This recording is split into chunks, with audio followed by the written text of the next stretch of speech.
नमस्कार दोस्तों, मैं अजय श्रीवास्तव। आज बहुत ही गंभीर विषय पर बात करने जा रहा हूं। यूजीसी विश्वविद्यालय अनुदान आयोग द्वारा लागू किया गया यह कानून वास्तव में एक काला कानून है। यह कानून स्वर्ण समाज ही नहीं बल्कि संपूर्ण छात्र समाज के हितों के विरुद्ध है। विश्वविद्यालय और उच्च शिक्षण संस्थानों में यह कानून छात्रों की एकता, आपसी भाईचारे, सामाजिक समरसता और समानता पर सीधा प्रहार करता है।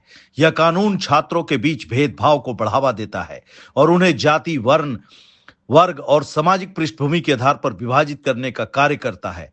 विश्वविद्यालय ज्ञान, समान अवसर और सामाजिक सद्भाव के केंद्र होते हैं, लेकिन ऐसा कानून इन मूल्यों को कमजोर करता है। इससे छात्रों के बीच आपसी विश्वास, सहयोग और सामूहिक संघर्ष की भावना को नुकसान पहुंचाता है। छात्र समाज हमेशा से सामाजिक परिवर्तन और लोकतांत्रिक मूल्यों का वाहक रहा है, परंतु यूजीसी का यह कानून छात्रों की आवाज को दबाने, उनकी एकता को तोड़ने और उन्हें अलग थलग करने का प्रयास करता है। यह न केवल स्वर्ण समाज के अधिकारों पर आघात है, बल्कि सभी वर्गों के छात्रों के भविष्य को भी अंधकार की ओर ले जाने वाला कदम है।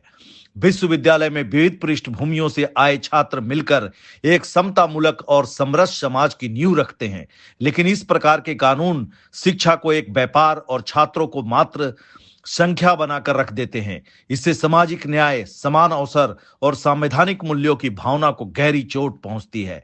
अतः यह आवश्यक है कि छात्र, शिक्षक और समाज के सभी जागरूक नागरिक इस काले कानून का विरोध करें और विश्वविद्यालय को एक बार फिर से समानता, एकता और समरसता का केंद्र बनाएं। शिक्षा का उद्देश्य समाज को जोड़ना है, न कि उसे तोड़ना। यूजीसी से संबंधित इस कानून का विरोध इसलिए किया जा रहा है क्योंकि लोगों को यह डर है कि इसका गलत नियत, झूठे और फर्जी आरोपों के आधार पर दुरुपयोग किया जा सकता है। आशंका यह भी है कि यदि कोई व्यक्ति जानबूझकर गलत मंशा से झूठी शिकायत दर्ज करता है तो उसके खिलाफ किसी ठोस कार्रवाई का स्पष्ट प्रावधान इस कानून में नहीं है। आज के समय में समाज पहले से ही यह अनुभव कर रहा है कि दहेज प्रथा से जुड़े कानूनों का कई बार व्यक्तिगत रंजिश, बदले की भावना या दबाव बनाने के लिए दुरुपयोग किया जा रहा है।